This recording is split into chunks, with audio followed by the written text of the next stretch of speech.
Well, welcome back. This is He Said. She said. And we are still in Sonoma. I'm Michael. I'm Katie. Katie Byrne, the Marriage and Family Counselor out here in Sonoma County. Again, thank you very much, in the city of Sonoma.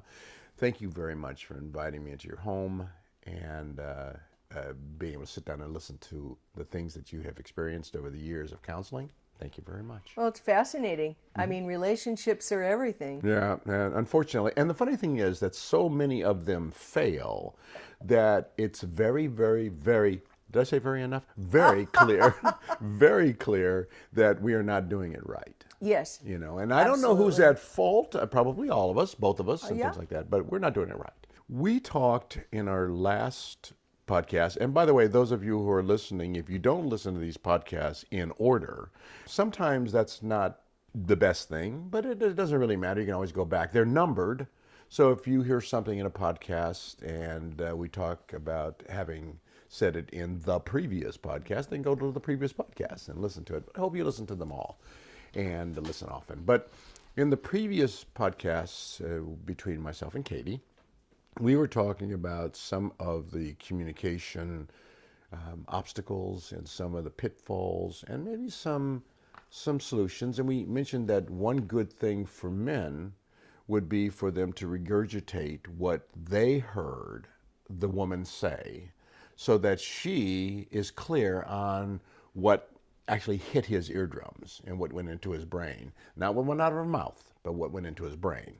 And so that was, I think that's beautiful advice, and I thank you for that. Right, and I'm glad you brought that back up, because I think what's really important about that too, and it can be at a bar, it can be in a restaurant, it's not even just in couples therapy, that when you listen well, you start connecting, and when you share, you know, whatever is going on with you, you start connecting bit by bit, you start to tell people what's really true for you, rather than being fake.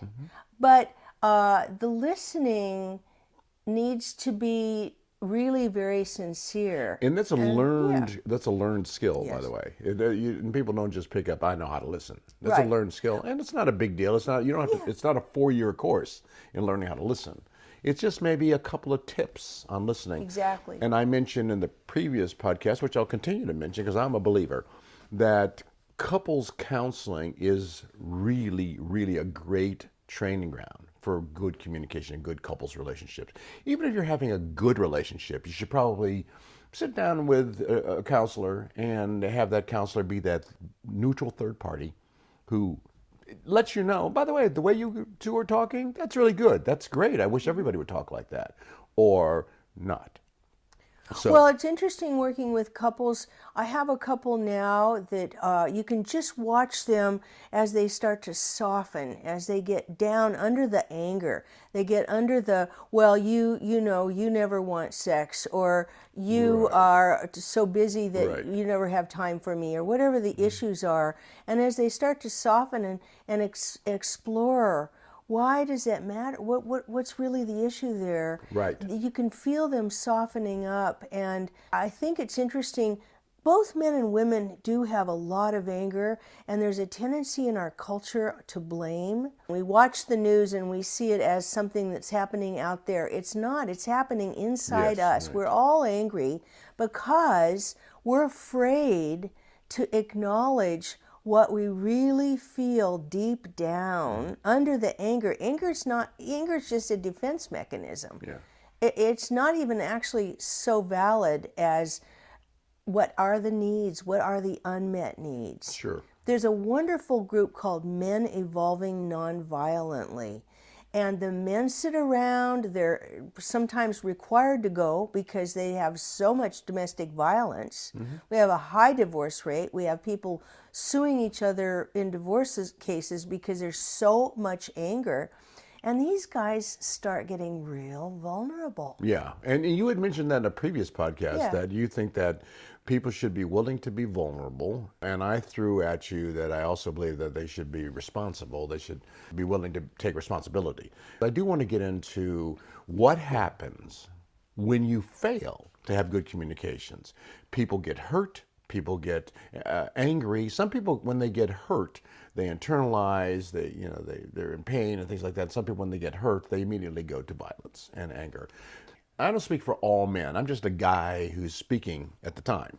And for me, violence is like a volatile fuel.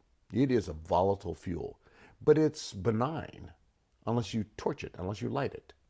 The smart thing to do if you have a volatile fuel surging through your backyard is to figure out a way to get rid of that fuel, because if it does get torched, there goes your house. But violence and anger being just a volatile fluid, a volatile substance that has to be ignited in order for it to be dangerous.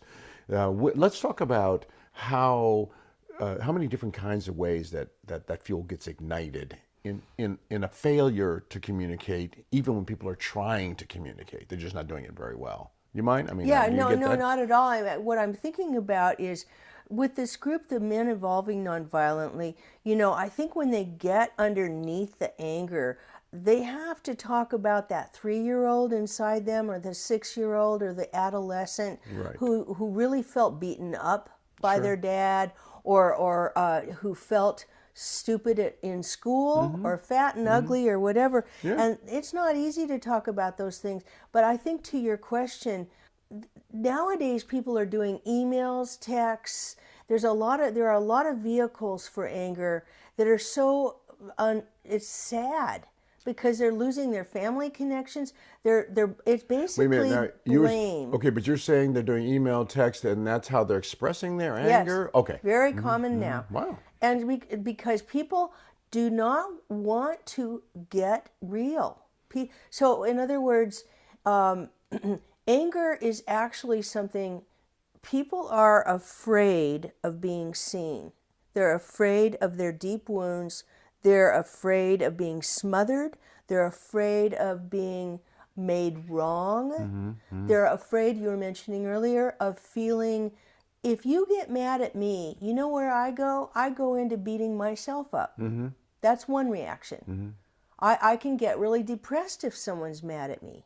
I can also get really anxious if someone's mad at me, because I want to be liked. Of course, and I want we all to do. belong. Yes, we all do. So then I get up in my head with all the things I'm mad at you Right. about. And there are different ways that people react to being criticized and blamed. Some people take it internally and they feel inadequate and inferior, and they sort of implode. And other people will lash out. They'll say, well, you did this. They completely misdirect and change the focus. Right, and do damage. On somebody else. And do damage. Yeah. I mean, and that makes the other person withdraw.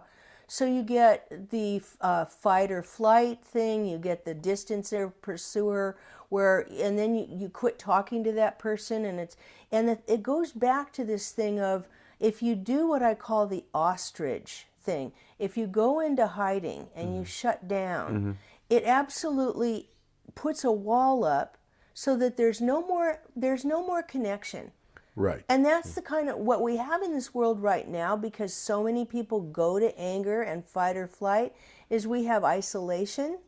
We have people, Turkle has written a book, and there's a book called Bowling Alone. There's a lot of people who are just choosing to, like you said, implode. And then you get diseases, and then you get heart attacks. And There's a lot of research that says that your own personal attitude and the way you think about yourself and feel about yourself affects your health.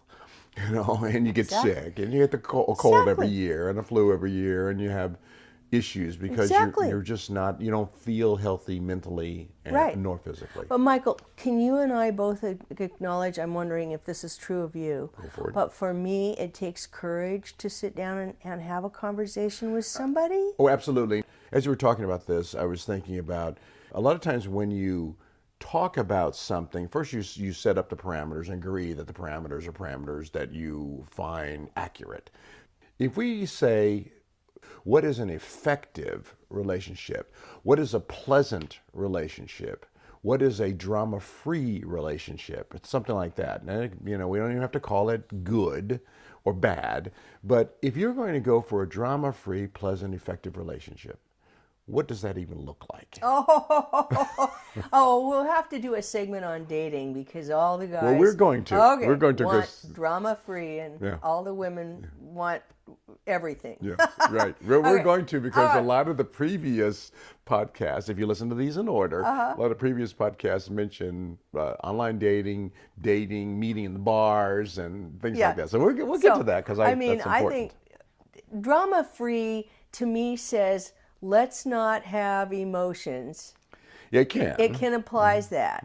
I think everybody wants to come home to a peaceful home. Everybody wants to feel loved.